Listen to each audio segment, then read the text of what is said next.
What is up, everybody? Welcome to The Stack. I'm Alex. I'm Justin. I'm Pete. And on The Stack, we talk about a bunch of books that have come out this week. Sure do. And review them. So why don't we get into it right now? Yeah, stop messing around. Let's get to it. Come on. No more messing around. We're getting to it right we about can mess around now. a little bit. Let's just mess around. No messing around. around. Getting to it is the thing that we're going to be doing on our classic count of 100. Here's a 100 countdown, and then I'm Justin. All right, here we go. Ultimate Spider-Man number 14 from Marvel, written by Jonathan Hickman, art by Marco Checchetto. This is a big issue, and I should put, for all the books we're going to talk about, a big spoiler warning up front, because I don't think there's any way of discussing this one in particular without getting into what happens here. We're getting the second part of the team's riff on Kraven's last hunt, as Peter Parker and Harry Osborn are hunted through the Savage Land by Kraven. Meanwhile, Richard Parker is in the not Venom, Dick very Parker, similar to Venom suit, and bonding with a teenage black cat on a rooftop. Oh, we know where this is going. You'll love to see it. Cool cover, though. Cool cover, and by the end of the issue, some enormous, shocking things happen here.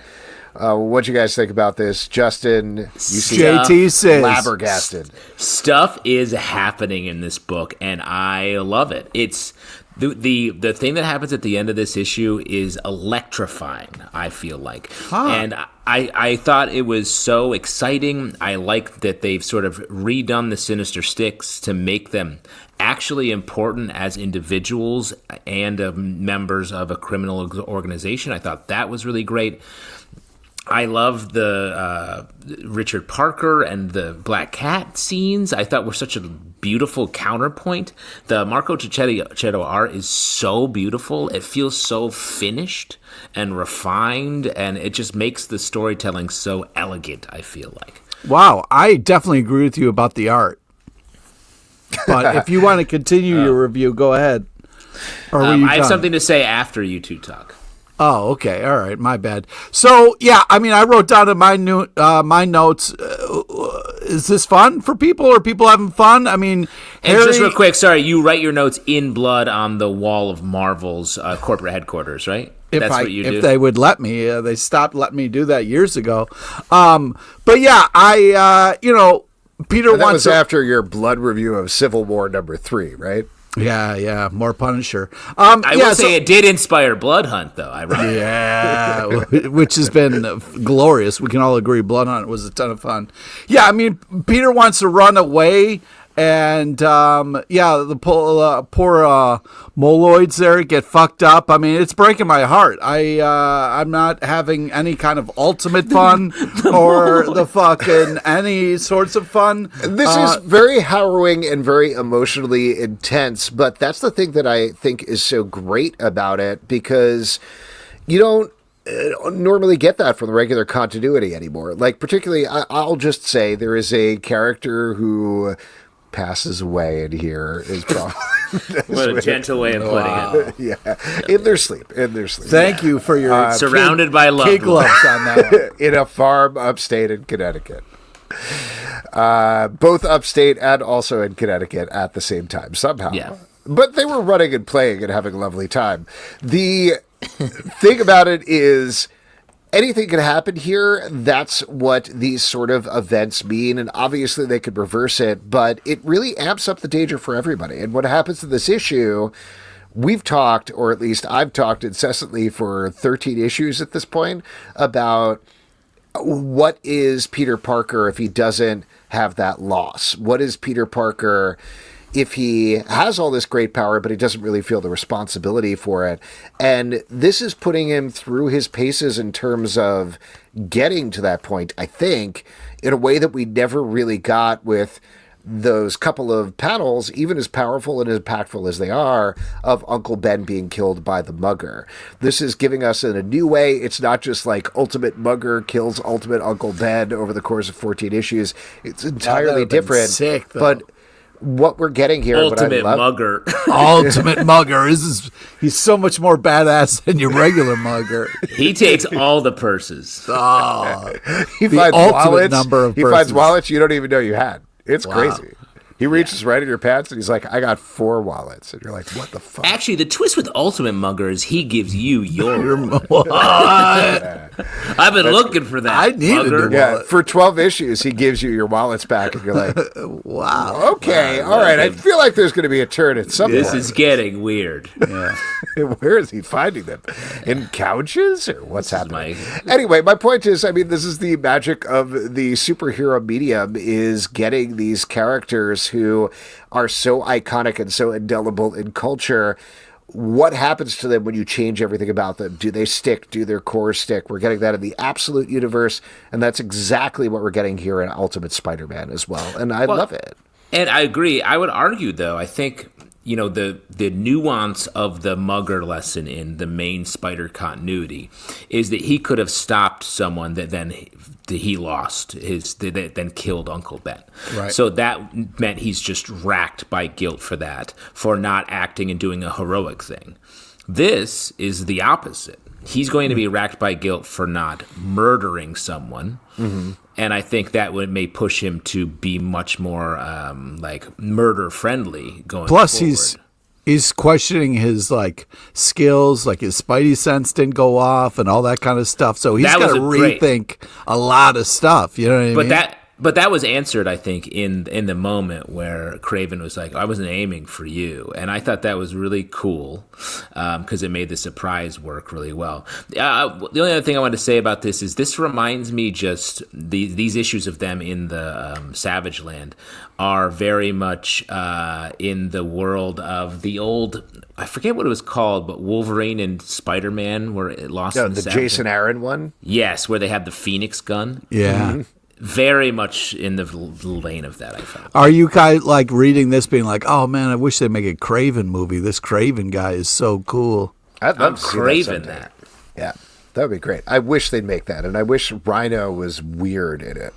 All right, why don't we move on and talk about Batman The Long Halloween, the last Halloween, #5 from DC Comics, written by Jeph Loeb, art by Bill Sienkiewicz. I was really looking forward to this one because it's Bill Sienkiewicz drawing Joker for a Valentine's Day tale.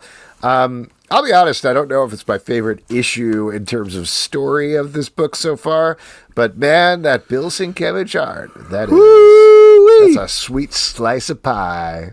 Yeah, it's fun. It's kind of like going back in time a little bit. It's got such a cool feel to it. It makes me think of the good old days of this kind of long Halloween stuff. I'm enjoying this. I just think the art is just so magical. I'm enjoying the twists and turns of this. This is like, this makes me very happy reading this comic, and I just think it's a great package, as Justin likes to say. At this point, you're definitely the one that says it's Justin likes to say it's got a solid undercarriage. You know what I mean? I said I like to talk about the undercarriage of stuff, vehicles, horses, great undercarriage on a horse. But what I wanted to say about this book is I agree with you, Alex. The sort of main story, I'm like, what is happening? It feels like just chaos, and Batman's like, so I get it. Catwoman is, and then he gets interrupted. I'm like, yeah, I feel the same way, Batman. I don't know what's happening because he's getting interrupted by another crazy thing. But I agree, the art is fantastic here, and just, you know, it's intuitive, I would almost say. Like, it just feels so like the story is in there. It's just, the words aren't matching with it. But I will say the part that was working in this is the James and Barbara Gordon stuff. I thought was very emotionally resonant and upsetting. Heartbreaking. Teenage Mutant Ninja Turtles #7 from IDW, written by Jason Aaron, art by Juan Ferreyra. The Turtles are back together, and wouldn't you know it, they're exactly where you want them, the sewers of Newark. Twist! It's Newark, New Jersey. What? Do they even have sewers over there? Now, Pete, we know you've never been to New York. Have you ever been to Newark? I've been to both places. Asshole. Didn't you live in Newark for like 13 years or 20 years or something? I lived in New York. I'm pretty sure you said Newark. Nope. All that time. Nope. No, you guys knew me then. Anyways. You used to do improv at the People's New Jersey Improv Theater. Isn't that right? The JIT, I believe it's called. Yeah. Nope. And we, I believe, started doing the show as a outreach program to the peoples of New Jersey. Yeah. Yeah, this is a fun bit. We need our So help. this comic right here is heartbreaking. This is not how I would like my turtles to be reunited. So it's really tough. But it's an interesting story in a sad kind of way. So I'm really hoping that we pull this off. I mean, it's in great hands, so I will stay patient. But man, this is tough to read right now. Yeah, I mean, I agree. This is really good, and I think it's where I've wanted Casey Jones to be all along. Go fuck yourself, man. Don't take shots at my boy CJ, all right? Here's the lesson. You're not going to really fight Don't mess crime with CJilla. with a 3-wood or whatever was his primary weapon. Hey, 3-wood's coming handy. I thought the scene with April was very cool. The fight scene there, that was really well done. Juan Ferreyra is perfect on art for this title. Yes. I'm loving him. It's just a great match for Jason Aaron. And I really like the drama with the Turtles. I think it's very well done throughout. There is tension. It is upsetting to see them yelling at each other and butting heads all the time. But again, it's the same thing as we were talking about with Ultimate Spider-Man. Like, the journey, the joy of it is how do they get back to this place where they are together? Because sure, if we're at issue 35 and they're still like, get out of my fucking face, then no, that's not fun. But that's not what Jason Aaron is doing here. We know that's not what's happening. No, and I really like the idea that they're sort of like the status quo that we would expect is just corrupted on all fronts. And I think we're going to see them all pull back together in a nice way. Donatello being like, hey, bros, I got some sick breakfast, and it's rotten, disgusting pizza. I was like, wow, this is sad. But I don't know. I'm kind of starting to feel like Splinter, he might be right about Splinter, the dead rat. So I agree. I think that Splinter's real. Yeah. So we'll see. All right, what do we want to talk about? Go over to the Doom room to talk about One World Under Doom. Boom, boom. We're in the One World Under Doom room with only 2 titles this week. First one up is Red Hulk #1 from Marvel, written by Benjamin Percy, art by Geoffrey Shaw. Here we pick up with Red Hulk being imprisoned by Doom, but he finds out he's not the only person in prison there. There's a bunch of other characters as well, and they're going to stage a breakout. What did you think about this? For Red Hulk tie-ins, I thought this was really great. I really liked the story. I liked the way it felt actually a useful part of the big Doom crossover. And I liked that it was making Red Hulk not a hero and not 100% a villain. They found a nice line where he is like orchestrating this prison break from the Latvian jail. So I thought this was really good.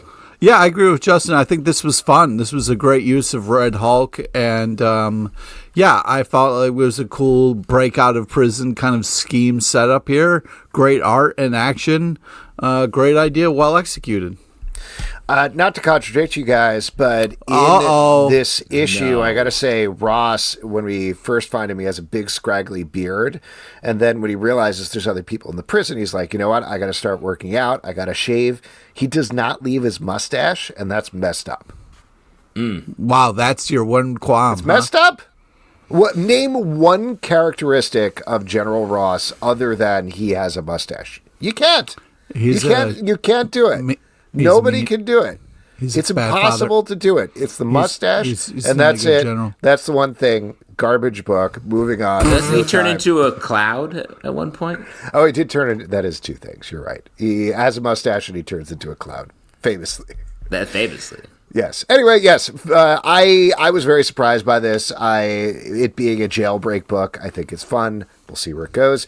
In the other atrium of the Doom Room, we've got Fantastic Four #29 from Marvel, written by Ryan North, art by Cory Smith. In this issue, the Fantastic Four are dealing with the New World Order and trying to just live their lives as normal with the specter of doom looming over everything. And it starts to spill over into Pete's favorite event, the Blood Hunt. Because left over, in case you forgot, vampires just kind of walk around, and the Fantastic Four end up protecting a couple of them The metaphors that Ryan North is playing with are very clear here, abundantly so. It gets a little crazy. Yeah, to be blunt about it, it is Doom as Trump, vampires as immigrants, and it kind of starts to play it out as there. What do you guys think about this issue? It feels wild that, in the creative pipeline of comics that this was written probably, more than years ago, a few months ago. No, months, but it's just like right on, almost too on the nose of what's happening. Pete, how did you feel about this as an expression, perhaps the final expression of Blood Hunt in the Marvel Universe? Well, let's not say the final because, I'm hoping to get a job there and start writing some sick Blood Hunt stories. But this is on the wall, right? Yep, definitely on the wall. Like a reverse that's how I do janitor. Yeah, that's how I do all like a janitor that makes stuff work. dirty. Yeah. Like an ultimate janitor. Yeah, exactly. Fuck Matt Damon. I'm the real janitor. Anyways, I think that this was a lot of sitting around yapping in the beginning, which I didn't appreciate. But then some stuff started to happen. What do you think the yapping was a metaphor for? Yapping, or I don't know. Maybe how careless society is. You know what I mean? Well, I mean, to take it a little more seriously, I appreciate this as a story because like the allegory, the analogy is very real here, very on the nose. But for a younger reader reading this, I think this is like just pretty subversive to just put in a comic book. So that's cool, and I appreciate that. I love the use of She-Hulk here. I thought she's a perfect character for them. So close to the Fantastic Four, and great to have when it comes to the legal rights of these vampires. I completely agree with everything you're saying up until kind of the midway point of the issue, or maybe it was 2/3 of the way through the issue, when the Fantastic Four kind of Fantastic Fours it up a little bit. They're like, we got to solve vampirism, which is where these metaphors fall apart once you get it fully into a superhero world, because it's not like we're going to solve racism, we're not going to solve hatred or anything like that. So there's only so far they can take it, and that to me is a bit of a bummer because I thought the majority of the issue was so strong. But I appreciate the audacity in. So you didn't like Reed Richards coming up with like a vampire Scooby snacks that craves their. Well, let's say, for example, that they are using vampires in this book are a target of hatred by Doom, even though we're explicitly told they're not doing anything to society at this point. It's just Doom running it up to get people amped up and get off of not concentrate on what Doom is actually doing. Which is exactly what the Trump administration is doing with trans people in particular right now in the United States, right? Like, I'm going to guess it seems like they were talking more about immigration in this book, but you could take that to any group that is being lumped on by a group that is currently in power, right? So that's what they're dealing with in the first part of the issue. I cannot, for the life of me, wrap my mind around the idea of like, what is the bar that the Reed Richards of our universe is going to make that is going to solve the concern of trans people being attacked by the Trump administration? Well, yes. And though I would say to your point that you just made, it's not a perfect one-to-one metaphor. It's a metaphor for, anyone that is. So I think it'd be hard to then make the metaphor the solution apply directly to a particular situation, because it's meant to be a lot of things. But it brings up a larger issue about, like, this is a line-wide event for the next long time. And it's about authoritarian power and the tactics that authoritarians use to fool people into being on their side. And I don't think Marvel, the corporation, is, like, trying to satire American politics right now. But isn't it almost unavoidable at this point? Yeah, and this is, I think it's far too soon into this event to really figure this out completely. We've only had a couple of weeks here. But like we were talking about the first issue of One World Under Doom, I'm not quite sure what the goal is there in terms of, like, Doom is going to do universal healthcare and education isn't that bad? And I'm like, I don't think so. That actually sounds pretty good. But he's supposed to be fascist, and he is also killing Nazis. So it's just this confusing mush of ideas that some of them are intriguing, but it just doesn't come together. I think it just started. It just started. Then you get this, which does seem more specifically about a fascist government. And then you also get Red Hulk, where he is imprisoning people and use them as a warmongering think tank. So, granted, this is like a bunch of different writers all kind of doing their own thing on the, with editors overseeing it, with coordination, with talking about it and everything. But I don't know. Again, like, there's a lot of ideas at play here, and I'm not quite sure what they are going to coalesce into at this point. Yeah. I mean, we'll see. It's the beginning. Yeah. It's the beginning. It's the beginning of Pop Kill, #1 from Mad Cave Studios, written by Jimmy Palmiotti and Dave Johnson, art by Juan Santacruz. This is taking place in a future world, I guess, where most of the world is controlled by two warring soda companies, and the Cola Wars. Billy Joel tried to warn us. Mm-hmm. There's a woman who has come up with a soda that will never stop fizzing, and everybody wants it. And there's a spy who's sent to take her down, but there's more twists to come. What you guys think about this? It's got a fun kind of like James Bond kind of vibe to it, which I thought was kind of cool. Fun art. Style, I think that's kind of like an interesting kind of with the bright colors and everything with the soda pop and it kind of popping off the page. So, soda pop. I think this is kind of fun. I'm interested to see where this goes and what happens here. You know, I know that Taco Bell is the only one that survives the restaurant wars, so I'll be interested to see which soda pop survives the pop wars here. Sorry, what are you talking about? We're talking about Taco Bell.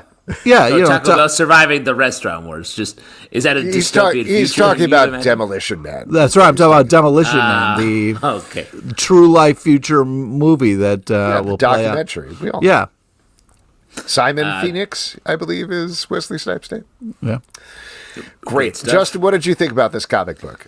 I like this. I think going in to sort of satirize corporate capitalistic culture through soda, I thought was really fun. The uniquely American way to tackle it. And having like a fun, more irreverent but more charming James Bond as the main character also really worked. So I liked it. Absolute Wonder Woman #5 from DC Comics, written by Kelly Thompson, art by Hayden Sherman. In this issue, Wonder Woman takes the fight to the Tetracide once and for all, the giant monster who is going to destroy the city. We kind of wrap things up at the first arc here, but there's a bit of a cliffhanger. What did you... a big one. What did you think about this title, you boys? I love this. This is just one of my favorites of the week. Just so badass. Love this so very much. Love the action. The splash pages of action is unbelievable. This is just such an amazing story. And the fact that, it comes down to this kind of magical moment between Steve and Wonder Woman just makes me very happy. And, it's very powerful stuff. So yeah, I'm loving every single issue of this Absolute Wonder Woman. This is a blast. I'm having a great time. Amazing team on this. Please never stop making this. Call us the Absolute Wonder Boys because we are on board with this, top to bottom. I love the way, like Pete said, it was a real emotional resolution here, and really pinning Wonder Woman and her upbringing and, steeped in magic and sacrifice. I feel like it's just so well thought through and well prepared from a mythology and storytelling point of view. So beautiful art that really works. I had said in a recent discussion of Wonder Woman that Steve Trevor is always talked about as her love, but we never really see them date or be happy together. And so I really appreciate that moment, and I want to see more of that. Let this couple be. Let them live. Call me Michael Douglas because I dug this book very much. He was in Wonder Boys, right? Wonder Boys, yes, great. Ah, there we go. Just making sure. Just making sure. Nice. Really touching our different movie canons here. Almost back to back. Yep. And yeah, this book is great. This, I think, is my favorite of the 3 Absolute books now, pretty firmly after the first arc. They're all really, really good. This one is just like getting me on an emotional level every issue. Yeah. And Hayden Sherman's art is phenomenal. The thing that I was really struck by in this issue, which I've been, sort of bopping around in my head before, but they draw Wonder Woman Greek. Like, she looks Greek, right?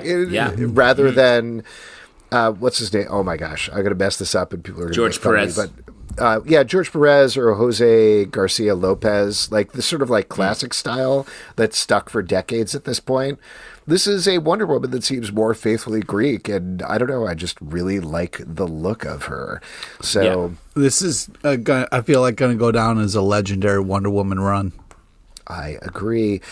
Women of Marvel, She-Devils #1 from Marvel, written by Angelique Roche, Stephanie Phillips, Sherry Dimeline, and Allison Sampson. Art by Frederica Muzo, Kelsey Ramsey, and Allison Sampson. This is another jam sesh like the last Marvel Voices thing that we talked about, where it's one big story with a bunch of different female characters celebrating Women's History Month by going on an adventure together.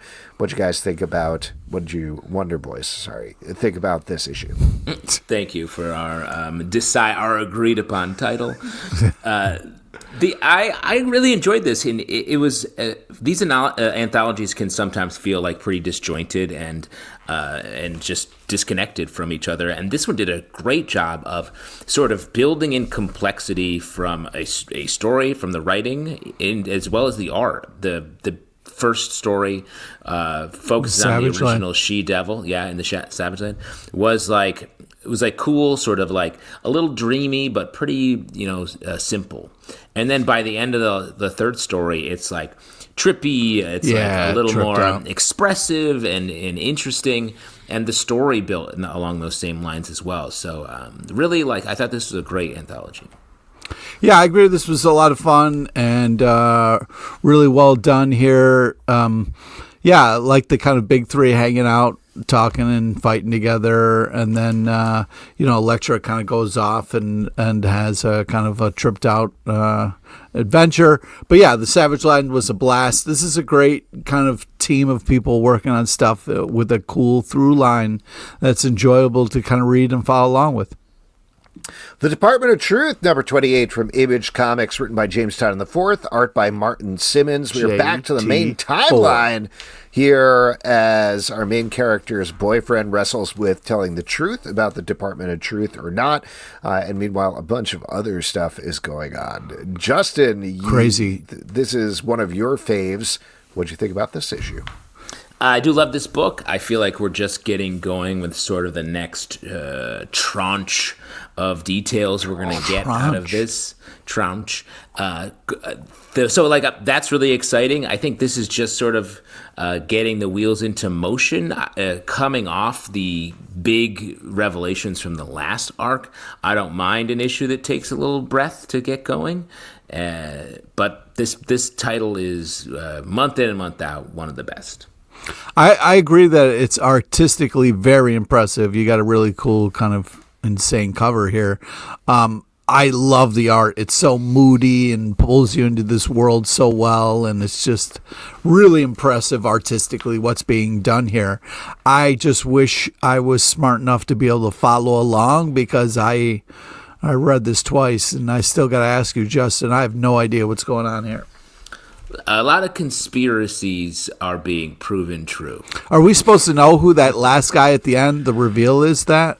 Yeah, it's an earlier character. Yeah, this is a character that's sort of played throughout the series, but I will, to back you up, Pete, I think this points to the sporadic release nature of this book, where it is a little hard to follow who is who, given that we have so many different things popping up in between, and text issues and one-off issues, and they're all tying into the greater narrative in this really beautiful way. But reading it not just month to month, but sometimes with months off in between, I do think makes it a little hard to keep up with exactly what's happening because it's so dense as is. So maybe it'll be better and easier to follow on a reread, potentially, I'd assume.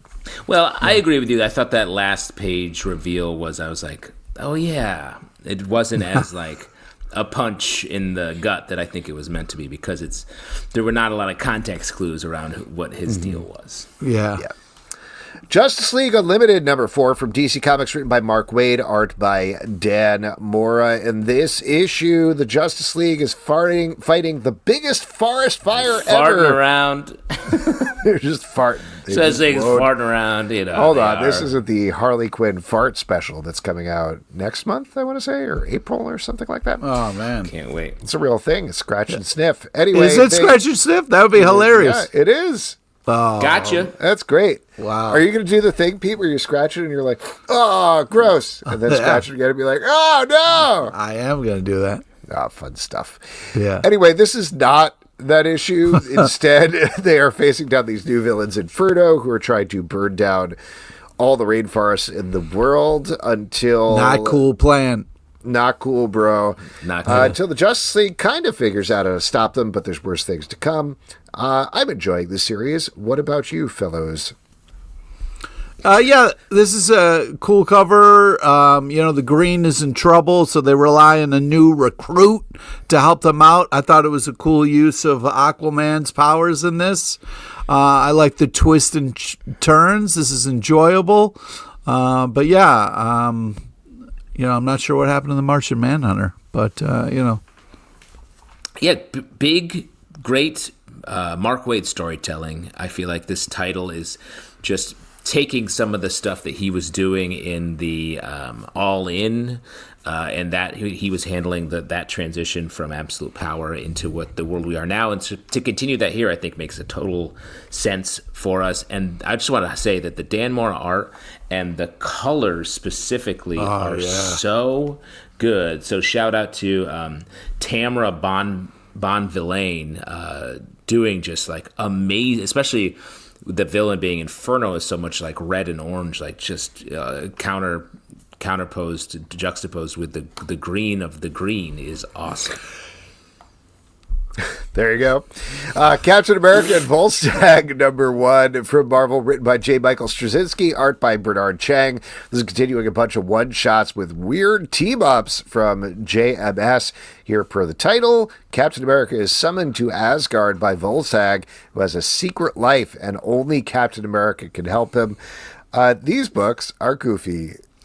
They are. It's fun, though. It's goofy but fun. I thought it was... it's fun? You got Volstagg trying to get a little, like, side chick? No, I meant the fact that Captain America gets to kind of ride on the Rainbow Road there. That was a kind of a fun little thing where he rode off into the sunset on a rainbow. I thought that was a fun moment. That's literally the last page. What did you like of the rest of the book? Well, what about Volstagg, getting out there and cheated on his wife. Sex planet. I didn't. Second family. That wasn't the fun. I liked how Captain America was having fun with the rainbow stuff. Again, that was we got page. it. No, in the beginning, he's like, "Oh, really? You can separate people from the vehicle? Well, I have a great use for that." I will tell you. I will say that part was very fun. Thank you. Yes, I thought you were talking about just the last page, but he left. No, I'm saying in the beginning and the end was fun. These books are weird, and I like the idea. You just never really know what you're going to get. And the fact that this was sort of a deep dive into Volstagg was a little bit like, okay. Captain America, I feel like, is standing there tapping his foot being like, and you wanted me here for what? And so that made me feel that way a little bit. I did like the idea that Volstagg didn't want to be the goober of the Warriors 3, but sort of was like, I guess this is my job. And so this was his chance to ride with Captain America, and Captain America had to be his assistant for this big mission. So there's some fun ideas at play here. It's just tonally, these books are all over the place, and maybe that's a good thing. As soon as I got to it in the stack, I was like, oh yeah, okay. So it's going to be different, even if it's a little uneven. Uncanny Valley, number 8 from Boom Studios, written by Tony Fleeks, art by Dave Wachter. In this issue, our main characters continue to explore the cartoon world, which he may save or he may destroy. We still don't quite know yet. And meanwhile, back in the real world, things get really, really dark. With the kids. Haunting. Oh, man. You got to be Tony freaking kidding me with this. This is just a little too dark for my taste because, part of the book is like, hey, you remember the Smurfs? Yeah, I do. Oh, the Smurfs. Oh, this is a fun. Oh, yeah. Wait, what is she doing on that bridge? No. Yeah, so I would like to be having more fun with this, but it's fucking heartbreaking. Have you ever heard of "Fool Me Twice, Shame on Yourself"? Yeah. Because I feel like Tony Fleeks keeps getting you. Oh, man, Tony gets you every time. Fleeks, dude. I tell you, that guy is fleeking unbelievable.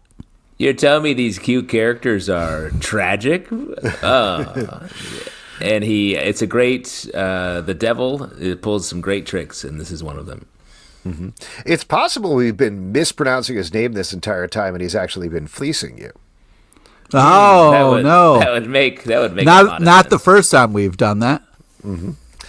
There you go. Anyway, great book. Definitely pick it up. Next up, we've got Kill Train number 2 from Mad Cave Studios, written by Olivia Quintero-Briggs, art by Martina Yossi. Nothing more appropriate for this title than a cute little train whistle.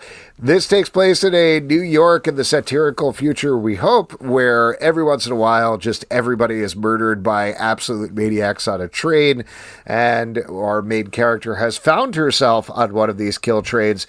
In this issue, she and the bunch of folks she finds herself stuck with have to fight their way to the back of the kill train. Very classic setup, I thought, here. Like we talked about, the first issue was a lot about diving into the characters and situations, which maybe not totally necessary since we kind of know they're going to end up on a kill train, but I still felt it was very funny to be like, I'm on a kill train at the end. Having that setup of like, well, we got to go through each car, and in each car there's a different type of insane person. It's very fun. It's very satisfying to read this book.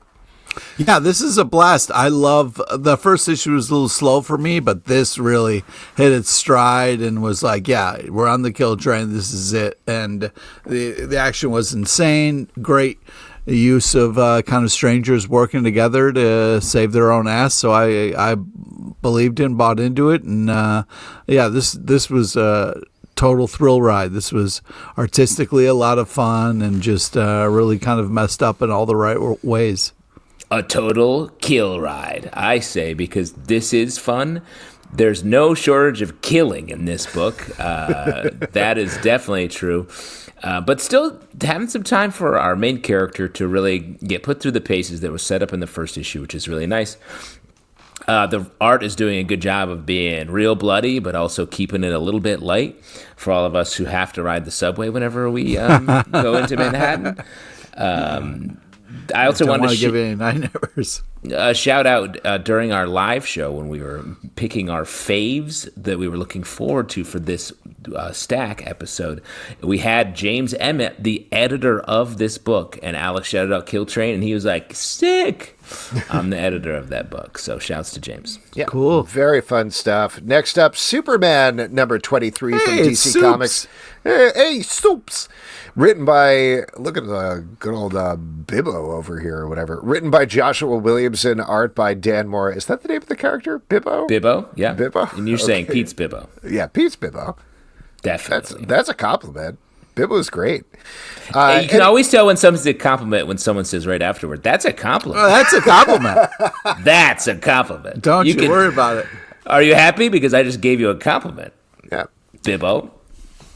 In this issue, the time trapper, who is still a disturbingly skinny Doomsday, is trying to get Lois Lane to help him, and she won't do it. Well, Superman, I need to take a break from my Ozempic shot briefly, and then we will go back to fighting. Really don't like it.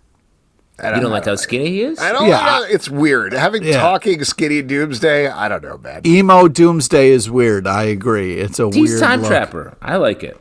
No way, man. Here's the thing that is catching me off guard, and this is not just a Superman thing. It happens a lot. You got Superman. You got Lois, Superwoman. And then we got Lana in here who has powers. Mm-hmm. She flies around. She's I guess so. This is like the entire cast of Friends waking up and being like, hey, we're all X-Men now. What do you think? Let's go do our... Watch that? Joey. Plus, also, let's remember, like, it's Superman hanging out with his current wife and his major ex-girlfriend, both fighting with similar powers. Mm-hmm. That's complicated. Am I right? Real quick, though, what powers do you think the Friends would have? I'm going to say Monica would probably wake up with, like, a turkey head. She'd be like, I'm hideous. Turkey head? Oh, wow. Yeah, there's that one episode where she has the turkey on her head. Yeah, I remember. I remember. Yeah. Would Phoebe have some sort of, she could make cat smells, like a smelly cat? I feel like she would be These are Banshee. truly going. broken superheroes. I feel like she would be Banshee. Make cat smells? People just have that power. They stink. They stink. Yeah. I did like the move of pulling a Brainiac and just kind of like shrinking your problems and putting it in a jar. I thought that was adorbs. I wish I could do that, honestly. And all skinny time trapper aside, I do think this is really good. And I love how Joshua Williamson is building up all of these stories at the same time. I think I mentioned this before. It's not exactly here, but it feels almost Claremont-esque on X-Men, where it's just, there's all these balls in the air all at the same time alongside the main story. And it really seems like DC is giving him the space to play them out, which is very cool. Really cool. Especially, I like the check-ins with Zod. He's like, God damn it, I still don't have my powers. Let's drive toward Earth. Anybody want to go to Earth? I feel like I'm going to have someone to fight there. Slow burn on that. Oh, and let's not forget another person that went to high school with Clark and Lana is Lex Luthor, who also is superpowered in this book, and who comes and fights him. That's like Gunther from Central Perk having superpowers. Oh, nice. Sick ref, bro. He's the enemy of the Friends, as we know. Is I great guess Banshee would be the Gunther of this issue? No, Lex is the Gunther. Oh. Well, it was great to see Banshee. No, Silver Banshee is what's her name? Who Chandler dated? Oh yeah, Janice. Janice. This is great. We got to pitch this to NBC. We're multi hyphenates. We're triple threats. We got to Max. They're hungry for content. The Amazing Spider-Man number 68. Deaths. Still not a number from Marvel, written by Christos Gage, art by Mark Buckingham. This is spinning out of the 8 Deaths of Spider-Man storyline. Last issue in Spider-Man died for the last time. And here, this is actually a Juggernaut-focused issue because he has the powers of Sidorak, and Sidorak is one of the main characters in this current arc. What? The way you said that, I was like, and Sidorak is one of the main characters in this arc. Oh, you're not going to buy this? Oh, you're not interested in this? Yeah. Oh, I lost you. Did I just turn you off from wanting to buy this? Listening to the podcast entirely? All right. Well, I think it's funny that it said 68 deaths isn't a number because this is not a Spider-Man comic. It's not a Spider-Man comic, and it's kind of upsetting. But I think it's a very good Juggernaut story. And it is a good Juggernaut I really appreciate What happened to you? You used to always get upset when the title didn't match what happened in the comic. You would be like, this shouldn't be called Spider-Man. This should be called the Juggernaut comic. Well, we're kind of already here. I don't love the fact that Spider-Man turned into an X-Men book about Sidorak, who ties in Doctor Strange. But I've been enjoying the story. And now that we're already here and I'm just going with it, I also enjoyed this story. And let me say, I'm going to disagree. Of the 2 X-Men stories that we're going to talk about in this stack, I think this was the better one. Yeah, agree. So, I mean, I agree with you, Alex. It's just very funny to me that this book is in such a pocket, a weird pocket. It's in a weird pocket that you have to go to a Spider-Man book to get a good Juggernaut story. Yeah. There you go. I mean, one of the most classic Juggernaut stories of all time was in Spider-Man, so it fits. Makes total sense. Yeah, it's like how sometimes you go into a bodega and you end up buying like avocados. Mm-hmm. You know, that's a great idea. I didn't expect to get these here. Like you're in there for your herbal herbal penis pills. What? and you end up walking. Why out do you with go to a- bodegas? yeah. I'm sorry. Yeah. Why do you go to bodegas? How often do you pick those up? Because I'm at the bodega like every day for my herbal penis pills. Hey man, hey. Why are you going to bodegas, bro? See, here's the thing, Pete. You never lived in Most New York, people they go to don't have that. bodega and get like a breakfast sandwich or something. You know what I mean? Give me like a egg and cheese on They a make roll or those something. to wash Give down me a the chopped pills. cheese or something. Those But pills you're- do not take good. You're in there like, hey, They don't where, taste good, Where but are the herbal boner pills, huh? Boner Is it No, next- I know where they next are. to the They're avocado? right by No. I'm having, right by the I'm cash having the ones register. to make my penis shiny. Is what I want. What? I forgot. We were all just shouting the Have a same nice jokes. shiny coat. Yeah, exactly. What are you What are we- doing? what are we moving I on? see what's happening. Oh, Godzilla versus Chicago Yay! from IDW. Finally. Written by Mike Costa, Tim Seeley, Ezra C. Daniels, and Caroline Cash. Art by Ryan Brown, Tim Seeley, Ezra C. Daniels, and Caroline Cash. This is the first of the Godzilla versus America tour that is going to send Godzilla all over the country to different major cities. And here we're getting a couple of short tales all set in Chicago. First of all, great teams on here. I was very excited to Yes. see everybody that was working here. I was surprised, and not unpleasantly so, at how ridiculously goofy every single one of these stories are. They're So very great. funny and very specifically Chicago, in a way where I'm like, I'm definitely getting only half of these jokes, but I hope people who live in Chicago are enjoying them because they seem very fun. Yeah, it's Who do you choose? Which side, Godzilla or Chicago? Who are you rooting for? Godzilla always. I mean, I'd love to see Godzilla run one through the garden. You know what I'm talking about? Yeah, hear you. actually, I do. Wait, let me ask you, Pete. What about in Godzilla versus Pete? You're still rooting for Godzilla? You know it. You said Godzilla always. Always Godzilla. Godzilla versus Pete. Godzilla wins.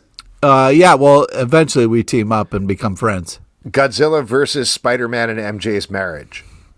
Gotta go Godzilla on that. Wow! Wow. Yeah, this is a really creative, fun book. It's impressive to see what they're doing with Godzilla here, artistically, humorously. There's a lot of great stuff going on. It's really in this. impressive. Yeah, it is impressive because you would Sorry, think. I'm just stuck on the idea if they had done that classic storyline and they were like, Mephisto was like, you can save your Aunt May's life in exchange for your marriage, and he was like, on second thought, how about if in exchange for Godzilla? What do you think? Yeah. A great way to just fix dumb. any marriage is to add Godzilla. Yeah. Yeah, when in doubt, add Godzilla. When you're yeah, having sex, remember there's a third person there to also give consent, and that third person is Godzilla. Godzilla's been on a hell of a run in the comics lately, and I'm just impressed with the different tasks and terrains that he's been able to accomplish. And I'm not bored with it. I'm impressed by how it keeps finding a new spin. And yeah, I just think that it's just really impressive. Let's all join hands and praise Godzilla before we get into this next comic book. Yes, absolutely. I just want to give two last shout outs. Ryan Brown, I think, is one of the best comedy artists working today. His thing with Fat Ghoulie, it was so much fun. Very fun. I agree. Oh, and I was just going to say that shout out the Caroline Cash story as well. It was nice to see her do something outside of Pee Pee Poo Poo. And that was a very funny story as well. So good collection. And shout outs to the Touchy Feely Tim Seeley. Yes, and also shout out to Ezra C. Daniels, as that is the only other person we didn't mention. Yeah, shout them all out. You know what I mean? Yes, exactly. I Doing thought great this work. was great as well. Great. Black Canary, Best of the Best, number 4 from DC Comics, written by Tom King, art by Ryan Sook. In this issue, it's the 4th round of the fight between Black Canary and Lady Shiva, and we are finding out about the beginnings of the relationship between Black Canary and Oliver Queen. Justin, you are our relationship expert who has always loved Oliver Queen. What did you think about this? Great undercarriage, top to bottom. No notes otherwise. I knew you always said that. Yeah. No, this is really fun. I am curious what Pete thinks, someone who is mad at Green Arrow in general, but usually the number one Green Arrow fan on the podcast. But I thought this was sweet and fun, and the announcers certainly talk a lot. Oh, I think we can all agree on that. But beautifully, the apple pie beautifully references made. are off the chain. Oh my, an apple pie. Pie. Yeah, just great art. I love the sort of the non-fight pieces of the story. Are so like they just pack such a punch. Pardon the punch. On that, and then the fight art is really cool. I will say that the announcers, it ends up taking up so much of my brain of while I'm reading this that I don't need quite as much of that. Well, yeah, I mean, I agree with a lot of what Justin's saying there. This is just a really impressive package. You got this great fight sequence that's so badass and really impressive. And then the kind of backstory that you get. I also love the mom stuff here. So, yeah, really impressive. You know, you get some Ali and, you know, their kind of origins of where they first met, which is whatever. But the mom stuff is really fun. And you kind of really get to see, you know, kind of who Black Canary is and, you know, or the kind of mom's influence, which I thought was cool. Do you like this Green Arrow, Pete? Now remember, he's younger than the one who briefly worked for. Yeah, before he ruined it. Yeah, this is before he then betrayed her and helped save his family. That's one way of putting it. And save the day. Or sold out his family so he could fucking pretend. And everybody forgived him and told him it was him. Nope. He said forgived. I did. I'm sticking with it. All right. I'm gonna give you a forgift. Yeah, amazing art, amazing action. Rogue the Savage Land #2 from Marvel, written by Tim Seeley. Block. Not really. Art by Zulema Scotto Levina. This is taking it back in the day with Rogue, per the title, in the Savage Land, teaming up with Magneto to figure out who is corrupting the land. Pete, what'd you think about this one? This is just fun premise, great execution. You know, the old Rogue and Savage Land, fun stuff. Yeah, I think it's a great idea, well executed. Yeah, this is fun. There's a lot going on in this, and I like the Rogue Magneto relationship stuff. I like the art. The first issue of this book sold like crazy, right, Alex? Yeah. So shouts to Tim Seeley on that. I feel like he's such a thoughtful writer, and he brings so much to his stories that it's building towards something bigger than I definitely expected coming into it. I did have one question about this issue, where at one point Magneto gets his uniform mostly blasted off. And then when he shows up later, he's in his full costume. And he's like, I have to keep magnetically putting my costume back together. Was that on purpose, or was that like a coloring mistake or something that they had to fix in dialogue? I thought it came off as like a kind of play on the fact of, like, you know, the Savage Land, you get Rogue in ripped clothes, so why not have Magneto also in ripped clothes? I was fine with the ripped clothes. It was just funny the next time he shows up, he's like, well, I'm back in full costume again, and here's the canonical explanation for it. Well, you're saying you don't expect Magneto to wear metal clothes? Yeah. He's got a metal... All right, it's fine. Question retracted. It did stick out to me, and it felt like it was sort of... yes, maybe explaining something, but it makes sense that he would want to have his full clothes on. He'll show off those abs, but he doesn't want it to be about that, you know? Mm-hmm. Yeah, for sure.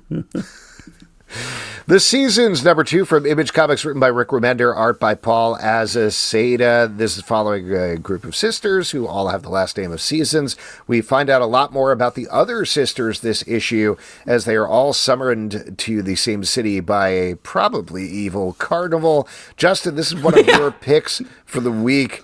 Why did you love this? Why were you excited? Yeah, Justin. That carnival definitely looks evil. This book is just like...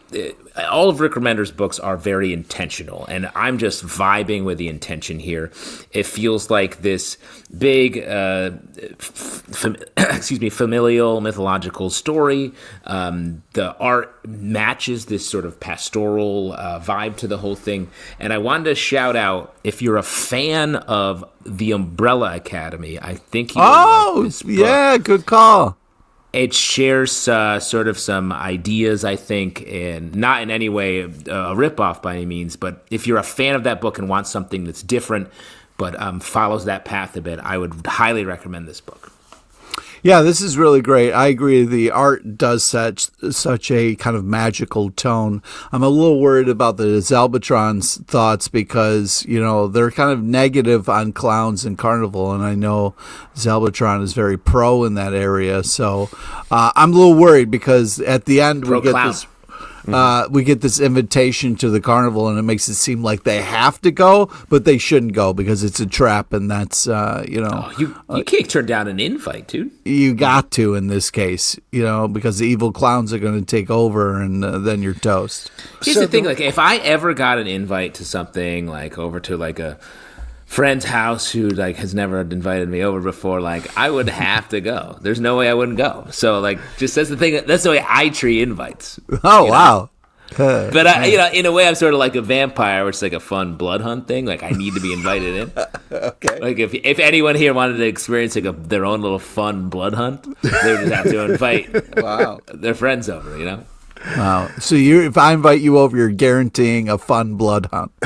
So I don't know what you're talking about. I'm just talking about hypothetical. Oh, my bad. Yeah. But yes, we will hunt. Detective Comics 1094 from DC Comics, written by Tom Taylor, art by Mikel Janin. In this issue, Batman sends his son into a terrible orphanage to find out some information on this. It's a prison, bro. Yeah, it's prison. not a. Yeah, jeez. I mean, all right. Anyway, he is very confounded by this mystery of what is going on with the blood that somebody injected into his body to make him young, and he's really trying to figure it out. And you can't get on board with this. Yeah, you can't get on board with this mystery. Mikel Janin, great art. Tom Taylor, great writer. Agreed. Cannot get on board with this mystery. Batman being like, all right, seems like the blood is coming from these small boys. Okay. I did like how proud Batman is when he heard that, Damian had taken over the prison and was now running shit. That was a fun moment. And, I'm not really as concerned about the blood mystery, but I'm having a good time with this. I feel like this is, quality stuff here. It really feels like Batman and Robin here, so I'm having a great time. I love the art. It's kind of like moody and fits the vibes of Gotham really well. I thought this was a banger-ish. It's funny, like Tom Taylor is such a thoughtful writer, like sort of a wide scope writer, always looking at the bigger picture while also getting us some nice character moments. And it is a little out of character for Bruce Wayne to be like, yeah, I'll take this blood injection to be younger from this woman I'm attracted to. But I like giving Batman some mistakes and some flaws and not just having him be like, oh, your little blood injection? It's from the juvie hall that I haven't investigated yet. Like, I don't need that. So I don't mind that it's taken a little bit of time for him to understand that. So agree to disagree. You don't have to be right all the time, Alex. You can be wrong sometimes. That seems wrong to me. Star Wars: The Rise of Skywalker adaptation #1 from Marvel, written by Jody Houser, art by Will Sliney. Somehow, The Rise of Skywalker has returned. It is back after years and years. This was originally supposed to come out, obviously, a long time ago, but it is finally coming out, and it is a pretty direct adaptation of the movie. I will start it off on a positive note and say that I really liked Will Sliney's layouts here, and I thought that there was a lot of interesting nuance injected into here in terms of memory and people remembering things that I don't think we got in the movie. So that was nice to see. Well, and let me say, I think that is nice, and I did think that this actually did add more beats to the story that are good. Like, I think this comic is better than the movie, but I will say, I have to confess, when I was reading this, I thought it was an original story that took place during this timeline. So I was like, God, they're really just doing the movie. I can't believe there's not more happening here. And then I was like, I got to the end, I was like, oh yeah, this is an adaptation of the movie. And I will say, I was like, God, this movie sucks. And the story's not fun. And like when Chewbacca's like climbing up on that thing, I was like, right, they didn't kill him like they needed to kill him. Clearly there was a draft of the script where they killed him and they didn't kill him. Everything reminded me of me watching this movie and not enjoying it. But this comic is better than the movie, and what better bar can you set than that? Yeah, I mean, just seeing the cover made me fucking sad, and I wanted to boo. But you didn't? I did. I just, like a quiet boo? No, anytime I see the fucking asshole who killed Han Solo, I'm gonna boo. I mean, this is just fucking straight bullshit. Sorry, were you just pointing at me? No, I was not. I was. It looked like you were pointing at the cover of the comics. You killed that Han Solo cosplayer, not the actual that's right. I just want to be clear. That was an actual Han Solo. But I did, and that was a sanctioned lightsaber battle. Just to be clear, just got way out of hand. I didn't know my lightsaber was an actual one. Right. I believe it was characterized as some sort of blood hunt, if you will. Yes. Anyways, I felt like. Anyways, the nice shut things. up. The nice things. You're not taking any bait here, Pete? No bites on any of this fun stuff? I'm trying to get through this review of this problematic you don't even like the movie. comic, and you're just trying to say something bad about it? Like, No, just have some fun. the nice thing that was great was when I read the parts for Princess Leia, I got to hear Carrie Fisher's voice in my head again, and so that was a nice thing that this book gave me. So I'm very thankful to that, and I wanted to share that. Well, Jesus I will Christ. say, as a backhanded compliment there, it was better seeing those scenes here than the way they like chopped everything up to make it work in the movie in the most uncomfortable way possible. So yes, that was also better. Nice.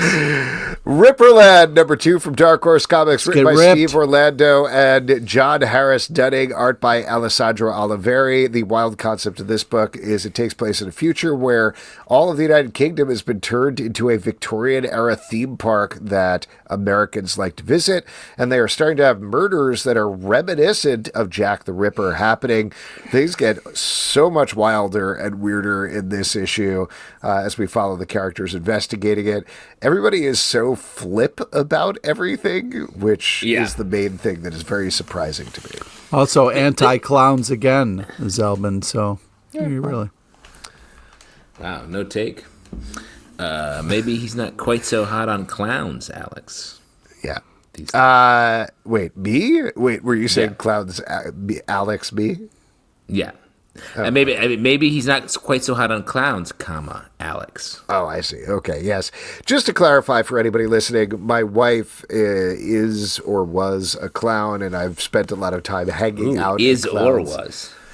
Yeah, I mean, I don't know. She could jump back into the makeup if she really wanted to. So yes, I have spent a lot of time around clowns. Yep. But I'm pro You sound like clown. you're confessing to a murdering Han Solo. Like my wife, I will say, my wife My wife. is a clown. My wife is a clown. Yes. Officer. Yeah, I mean, this is a fun Steve Orlando book where it's super creative, super weird, and all over the place, but in an interesting way. So, I feel this like is Steve Orlando and John Harris Dunning, to take what you're saying, Pete, just like getting loose and having a blast. And you feel that in every page. For sure. Green Arrow, number 21 from DC Comics, written by Chris Condon, art by Montos. Green Arrow is fighting the freshwater killer. Oh, man. The freshwater killer. The mystery deepens in this issue. Justin, you are our Chris Condon head. How'd you feel about this? I mean, this book is so good. It's so sad, and the book doesn't shy away from that. And what I love about it, especially, like, Green Arrow has always had the, like, fighting for the little guy, even though he's a rich dude or started as a rich dude, was like helping the people, always a populist. And that is sort of flipped on its head here. He's accused of doing something horrible. He's trying to be with the people. And I think we're slowly revealing over these first few issues that the people who were victimized by this corporation are now taking revenge. And so it flips both hero and villain on their head a little bit. It's such an interesting interwoven story. It feels like crazy prescient with the Luigi Mangione United Healthcare stuff. Like, I don't think that had happened. I can't imagine that had happened when Chris Condon started writing this. And that's literally what this story is about. Mm-hmm. So that's wild. And I'm super excited every time this comes out. Yeah, I mean, this story's just letting you know that, like, Green Arrow has sucked the whole time. You know what I mean? Like, we thought he just started sucking recently, but this reveals that he's been a piece of shit the whole time, and we've all just been lied to. There's a intense sense of control coming from Chris Condon's writing. It is very calculated and purposeful, but it doesn't eschew emotion at the same time. And a lot of that comes out through Montos's art, which is very noir inflected and matches the writing perfectly. Great book. Next up, TVA number 3 from Marvel, written by Catherine Blair, art by Per Perez. In this issue, the TVA is trying to explore what's been going on with the nightmares that everybody's gotten, and we find out probably where they're coming from by the end of the issue. What do you guys think? Hey, you remember the TVA, right? You know, like, you remember the show and stuff? Yeah. Too many clocks, right, guys? A lot to keep track of. Don't call me Miss Minutes. A lot of talking clocks in this comic. But I do like this comic. It's a strange middle thing between the MCU and the comic book world. But I think it's working. It has the Exiles vibe. I want to highlight the art, though, specifically, which just feels different. It looks different. It feels like TV, sort of. It's like there's a lot of extra space in the panels, like you'd set up a shot, and a lot of interesting, unexpected angles that we see the characters in. The coloring and just the line work feel very lit, and I mean that like as if a light is shining on it, which is, again, feeling very TV. Yeah, I know. It's so lit. But the art really feels like it's deliberately doing something very different here. Radiant Black, number 31 from Image Comics, written by Kyle Higgins and Joe Clark, art by Eduardo Ferragamo. Radiant Black is back, and there's just one of them after the enormous Catalyst War arc. Now we have just Marshall is the lone Radiant Black, and I'll tell you what, after the big arc, I think I had asked and been like, I would like this to get back to a simpler place in this title. I would like them to get back to like heroics and fun. And that's exactly what they do in this issue in a great way, with a new status quo, some new danger. There's still some pop-ins. They haven't forgotten about the Catalyst War or anything like that. I thought this was a great issue back. Yeah, I really agree. I felt like the art did such a great job of just kind of like having a kind of a slow, epic start to this issue. And I was just really impressed with the way they kind of built just some beautiful panels, just absolutely amazing. And this comic continues to impress. Called it fun, Alex. I would also say it's pretty dark. There's a lot of darkness gathering here. And I was reading it, because we weren't reading it together. You're probably reading it on your own time. We don't have like a big comic book that we all sit on a couch and hold together. Oh, that would be awesome. That'd be cool. Yeah, that'd be so cool. Like a really large one. Yeah, huge one. And I was like, Alex, turn the page. I'm on the left and I'd be like, I'm not ready yet. Don't. You turned it. Sorry. Yeah. Anyway, just imagine us doing that with every comic we talk about from now on. But what I wanted to say is, we've been watching a lot of Invincible lately because of the TV show Invincible. And, there are some obvious, I think, connections between Invincible and this comic. This feels, though, like a little bit more mature, and the issues are just more complicated. So it feels like a more modern Invincible, which I think is a good thing. Green Lantern number 20 from DC Comics, written by Jeremy Adams, art by Jack Herbert. In this issue, we're kind of following two trades running as Hal Jordan goes on a Western-style adventure. Meanwhile, Kyle Rayner leads a small team to do a Raiders of the Lost Ark-style adventure. Excuse me. Don't die. That's it. That's all I got. Okay. Oh, okay. Yeah, I mean, this is, it's kind of fun. It turns into Indiana Jones kind of halfway through, whatever. But, yeah, you kind of learn about a sad blacksmith and his shitty life a little bit. But, Radicus, is a kind of interesting through line here. So, yeah, I was impressed artistically with what's going on.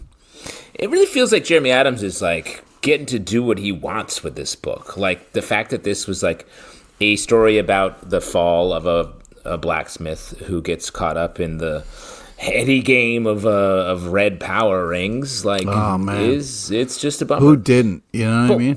We've got quite a supporting cast here. Like, the fact that Superboy continues to just be, a main character here, it feels so strange. There are so many Green Lanterns hanging around. It's crazy. It's we need Superboy. But, I think it's really working, and it feels different and special. Yeah. I'm having a good time with this, too. Sentinels, number 5 from Marvel, written by Alex Paknadal, art by Justin Mason. This is the final issue of this title, which is following the Sentinels who work for Director Ellis, I believe, or Warden Ellis, which is very close to Warren Ellis, and it was weirding me out a little bit in this issue.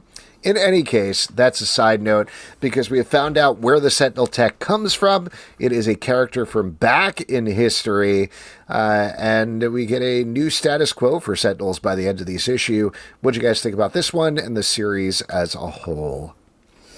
A surprisingly dark tale for this X-Men relaunch. It's really upsetting, but really good. It's a well-told story. I like the way they brought in the continuity in these last two issues. I think that makes almost the most sense that they do here. And I do want to... I feel like this series broke pretty big when it came out, so I'm wondering if they're going to keep it going. I could see seeing these characters pop up in other X-Men books. Great art, crazy ending. Oh, you sound so sad. Well, you sound so grizzled. He's been through the comic wars. Yeah, Jump scare. Sam Elliott here to say, great comic, great art. Jump Scare number 1 from Dark Horse Comics, written by Cullen Bunn, art by Danny Luckert. We are following a young woman who gains fantastic powers to create any weapon that she has seen in a horror movie, and she uses them to become a popular superhero, if you can believe that. Pete, you're nodding yes, yes, yes. So what'd you think about this book? Yeah, it's a fun power. It's a very creative, fun power. I thought this was a really cool comic. Thought it was a creative, kind of interesting start. And, had some jump scare moments in here, so lives up to the title. Great action. This was a blast. I thought this was Cullen Bunn really kind of hit this one out of the park. Yeah, Cullen Bunn making fun. When I was reading this, this was the most Pete core comic of the entire stack. I felt like I was like, Pete's gonna love this book. I loved it too. I think our main character is really interesting. I like her. This is a great power set and a great, very violent way of fighting crime. Which I don't know. Are there any other characters off the top of anyone's head or shrine behind them that they might think are similar? Ooh, violent fighter of crime. I'd say Spider-Man. He's punching people all the time. Which is too much. Good. Just talk to people. That's a great. I wish you could talk to Spider-Man or the ultimate. Yeah, you Spider-Man. should write comics. You should read my book. I wish I could talk to Spider-Man. Oh. And 7 other lessons I learned in nice. prison. That's nonfiction, right, officer? In prison. The in prison is very small. They told me because they felt like that wouldn't be as applicable to as many readers, so we put it kind of on the side. Yeah, people rarely read the whole comic. They usually give up before the end. Yeah, I'm like, I got it. Jump, scare. Metamorpho, the Element Metamorpho! Man, number 3 from DC Comics, written by Al Ewing, art by Steve Lieber. In this issue, Java takes center stage as they tangle with Vandal Savage, his fellow caveman, with Metamorpho and Urania caught in the middle. Another Indiana Jones issue in our Indiana Jones stack. Yeah, this had some old-timey fun art style to it, which I really appreciated. And, this was kind of quirky and fun in all the right ways. And I also think they did a fun job of teasing the next issue at the end there with the HQ that walks like a man. I like the art of this. There's something just not hitting for me. I don't know. It's just not working for me in this book. It feels like maybe it's pushing too hard on the like tone and joke of it all, or I don't know. Just not my fave. Interesting. Well, let's see if this next one is your fave. Sabretooth, The Dead Don't Talk, number 3 from Marvel, written by Frank Thierry, art by Michael Sta Maria. This takes place back in the day in New York when Sabretooth was an enforcer for the original, not Wilson Fisk, but Mr. Fisk, whatever his name is. There's a bunch of other gangs, and this issue, lady with the flaming sword who's kind of, is she like an Electra Iron Fist? Is that what's going on here? That's a nice way of saying it. Alex. What's a rude way of saying it? She does that. Well, I guess sort of that way is also rude. She has an interesting way to stop the fight. That's how I stop a lot of fights, too. Yeah. Can you guess her name? Anybody? She says this it. This is a comic. She does say it. She says it a couple of times. Yeah. She says it a couple of times.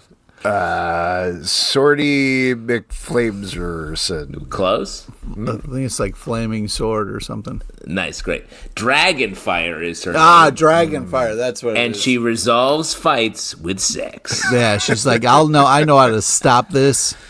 Let's start fucking. Let me also say, and that's how Evander Holyfield used to do it, right? It's how he first came up. Yeah, that's how he first got famous. Came up. Yeah, it's safe to say she and Evander liked the undercarriage happening here. Now these two, though, they've been fighting each other a lot. They're building their fucking it is on fire around them, and they according to the comic have sex to completion. And then walk out, and the firemen are like, "Hey, what the fuck are you guys doing in there?" They're like, "Don't worry about it." Then she's like, "You should be Kingpin." He's got a sword hanging out of his body still. The firemen don't bat an eyelash. And then at the end of the book, he's like, "Maybe I will." And a crocodile leans his head in at the end, and is like.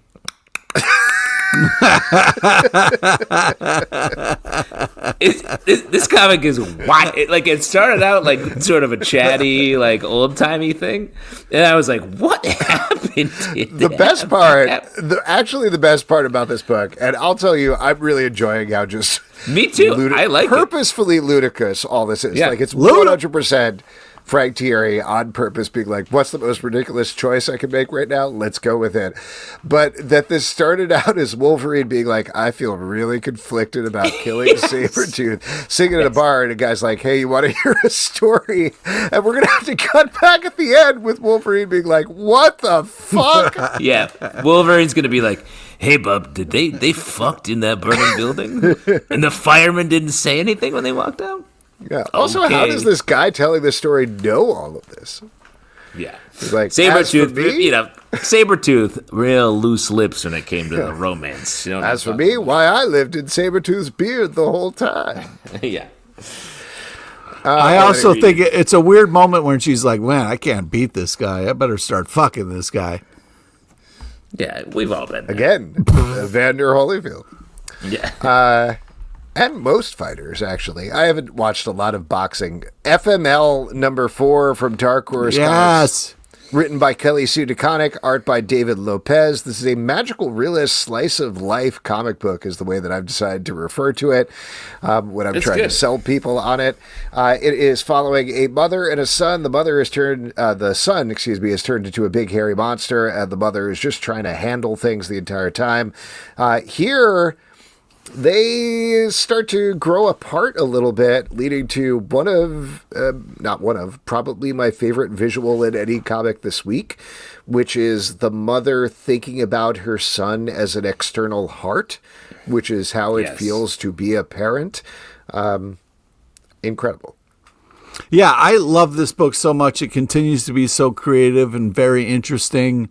Just, I love the characterizations of all these people. I love the metal band. The whole thing is just such a blast, and then just so well executed artistically. Every time I see this book in our stack, I get very excited to read it, and it always delivers. It feels so magical and also personal at the same time.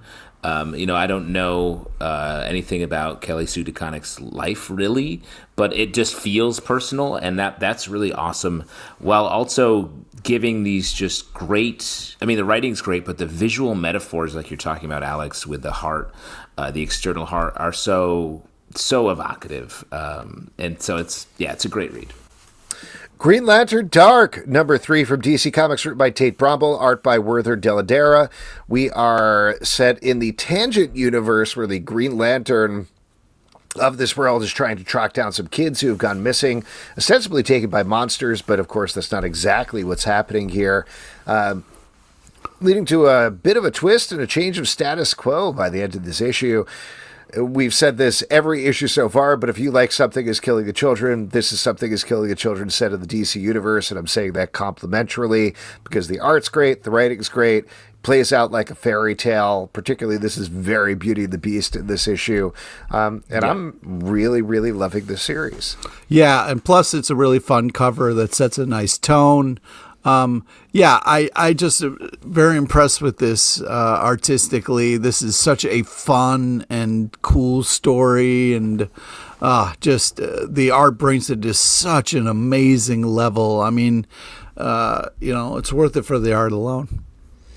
I agree with you guys. It is Something Killing the Children in a good way.